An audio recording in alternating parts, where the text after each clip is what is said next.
ये कहानी जो एक कविता के रूप में व्यक्त की गई है वो कोई कविता नहीं है बल्कि एक सच्ची घटना है। ठंड का मौसम था, सुबह का समय था, ठंड भी अपने चरम सीमा पर थी।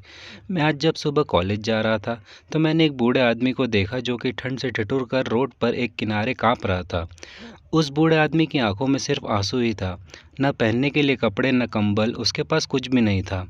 मैं वहाँ थोड़ी देर रुका और उस आदमी से उसके इस हालत के बारे में पूछा तो उसके जवाब सुनकर मेरी आंखों में आंसू आ गए और मैं वहाँ से कॉलेज चला गया। उस बूढ़े आदमी की बातों को मैं एक कविता के रूप में बताने जा रहा हूँ, एक बार पढ़िएगा ज़रूर। आप भी जाने कि आज के बेटों की सोच किस तरह हो गई है। आज फिर से इंसानियत को मरते देखा है। जब एक बूढ़े बाप को ठंड में रोड पर ठिठुरते देखा है। न जाने कैसे छोड़ देते हैं लोग अपने माँ बाप को। आज फिर एक ज़िंदगी को बेदर्दी से मरते देखा है।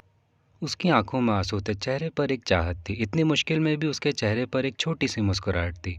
बहुत बुरा लग रहा था मुझे, न जाने क्यों मन में एक बेचैनी थी। मेरे पास कुछ भी न था देने को, लेकिन फिर भी उसको कुछ भेंट देनी थी। आखिरकार मैंने उससे पूछ ही लिया, बाबा तू यहाँ इतनी ठंड में क्यों लेटा है, अपने घर क्यों नहीं जाता? उसकी आंखों में आंसू आ गए, प्यार की झलक भी दिख रही थी। वह बोला, बेटा तेरे जैसा ही मेरा भी एक बेटा है जिसको मैंने पलकों पर बिठाया था। प्यार तो खुद से भी ज़्यादा किया था उसको, क्योंकि उसके ऊपर से उठा माँ का साया था। मैं बाप होकर उसको एक माँ का भी प्यार दिया। शायद कुछ इसी कारण से उसने मुझे आज अपने किए हर प्यार को बताया। पर बेटे के मन में जैसे एक अंधकार सा छाया था। वो भी अपनी पत्नी की बातों में आकर अपने बाप पर जुल्म ढाया है।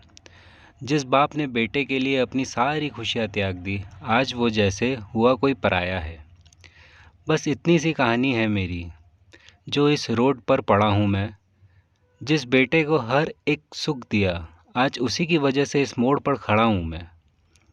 बेटे, एक बात तुमको भी बताता हूँ, तू बहुत प्यार करना अपने माँ बाप को, पर इस मोड़ पर मत छोड़ देना कभी। त्याग देते हैं माँ बाप अपनी सारी खुशियों को, जिससे बेटे को दुख ना हो कभी।